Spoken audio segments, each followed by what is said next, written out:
शुक्राना शुक्राना तेरा शुक्राना। जय गुरु जी संगत जी, वीडियो को लाइक करें, गुरु जी सत्संग चैनल को सब्सक्राइब कीजिए और बेल आइकन को प्रेस करके लेटेस्ट सत्संग के नोटिफिकेशन आप आसानी से पाइए। जय गुरु जी संगत जी, सभी संगत को मेरा नमस्कार। जय गुरु जी को सादर प्रणाम। आज हमें ये सत्संग करने का मौका मिला, शुक्राना गुरु जी, अनंतम शुक्राना। आज सभी के साथ ये मौका मिला सत्संग शेयर करने का, उसका भी शुक्राना।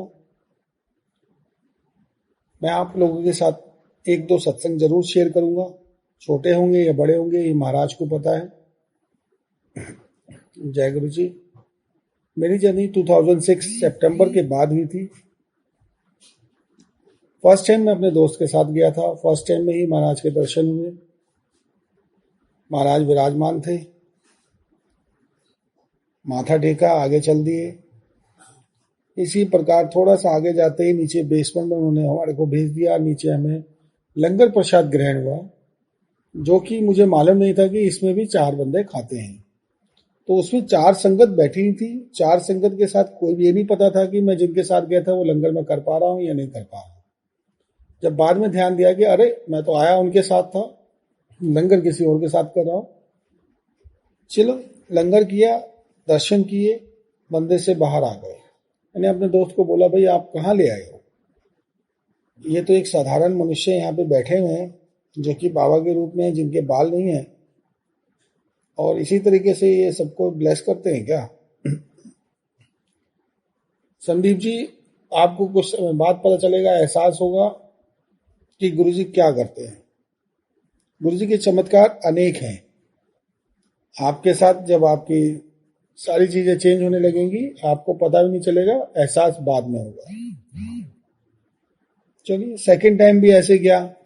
थर्ड टाइम मैं एक अंकल आंटी के साथ गया, जो कि वो अंकल मेरे बॉस भी हैं, मुझे काम सिखाने वाले भी हैं, जिसको हम आजकल मार्केट में बोलते हैं और पहले भी बोलते थे उस्ताद। तो उन्होंने मुझे जब वर्क सिखाया तो उन्होंने कहा चल तेरे को एक जगह लेके चलते हैं। मैं कहा चलो जी।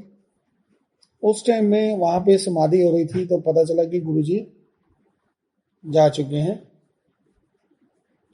लेकिन ऐसे ही माथा टेका हमने, सिंपल वे में ऐसे दर्शन किया। आगे दरबार में लंगर प्रसाद करने के लिए बेसमेंट में गए। बेसमेंट में उसी प्रकार 4 लंगर किया। जब हमने लंगर किया, लंगर करने के बाद एक अनुभव ऐसा हुआ कि शरीर में तरंगे सी जाग गई। फिर हम ऊपर गए तो हमने महाराज को, झूले को प्रणाम किया। जैसे ही झूले पे प्रणाम किया, शीशे में गुरुजी बैठे हुए येलो चोले में दर्शन दे रहे हैं और हाथ से आशीर्वाद दे रहे हैं। मेरे को वो दर्शन हुए। मेरे पास माइक्रोमैक्स फोन था तब।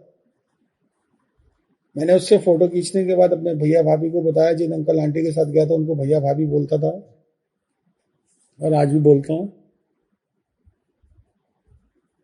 मैंने कहा देखिए गुरुजी दर्शन दे रहे हैं।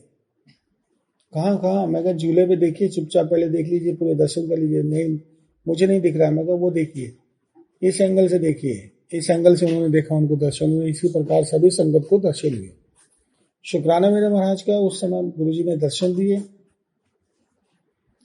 इसी प्रकार जीवन चलता रहा।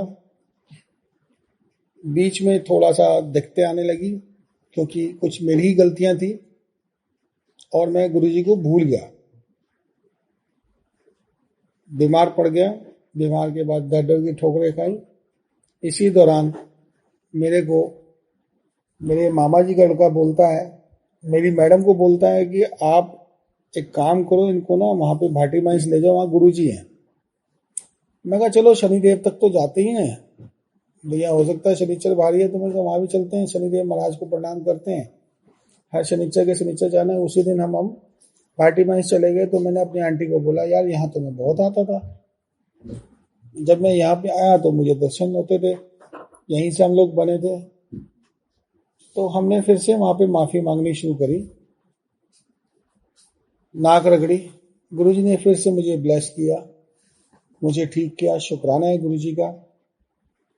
वहां पे पुरानी संगत से मिला। जो पुरानी संगत है उनसे मिलने के बाद कुछ चीजें ऐसी पता चली जो गुरुजी के टाइम के अनुसार की संगत ने बताया मुझे।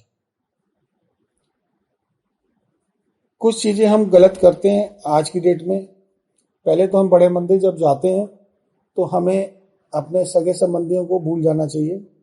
बड़े मंदिर में जाते ही मंत्र जाप करते रहना चाहिए निरंतर रूप से, इधर उधर निगाह नहीं डालनी चाहिए। और जब हम इन चीजों को देखते हैं तो हमारे ध्यान गुरुजी की तरफ ना जाते हुए वो कहीं और चला जाता है। एक महत्वपूर्ण संदेश समझिए पुरानी संगत का। पुरानी संगत ने बताया हमारे को और उस दिन से हम ये नियम को आगे लेते हुए चल रहे हैं। संगत जी एक बहुत बड़ी बात है। गुरुजी की टाइम की संगत ने कहे अनुसार जब मुझे पता चला, जब संगत दरबार की सीढ़ियों की चढ़ने की कोशिश करती है तो वहां सीढ़ियों में 5 सीढ़ियां हैं जिस पे वो माथा टेकना शुरू कर देती है। माथा नहीं टेकना चाहिए संगत जी, क्योंकि गुरुजी ने बताया था कि ये 5 सीढ़ियां जो हैं मैंने बनवाई, ये काम, क्रोध, मोह, माया, अहंकार की हैं, जिसे संगत को अपने पैरों से तंज के मेरे पास आना है और तुम इसे सिर पर लेकर आते हैं। इसीलिए हमने कभी दरबार की सीढ़ियों में माथा लगाकर नहीं जाना चाहिए। और माथा जब हम टेकते हैं या हाथ से टेकते हैं, माथा बिल्कुल नहीं टेकना चाहिए। बिना टेके अंदर जाना चाहिए, क्योंकि हमें काम, क्रोध, मोह, माया से गुरुजी दूर रखने के लिए ये सीढ़ियां बनवाई थी। कोई कहता है कि 7 सोमवार जाइए, 5 सीढ़ियों को चुनिए, ये सब गलत है। अपने मन को गुरुजी के साथ लगाइए, डायरेक्ट कनेक्शन बनाइए। डायरेक्ट कनेक्शन बनाने से गुरुजी ऑलरेडी बात करते हैं। ये मैं नहीं कहता, ये मेरा विश्वास कहता है। और निरंतर रूप से जल प्रसाद और लंगर प्रसाद ग्रहण करते रहिए। जय गुरुजी, शुक्राना गुरुजी, अनंतम शुक्राना Guruji. I love you Guruji, I love you Guruji, I love you Guruji.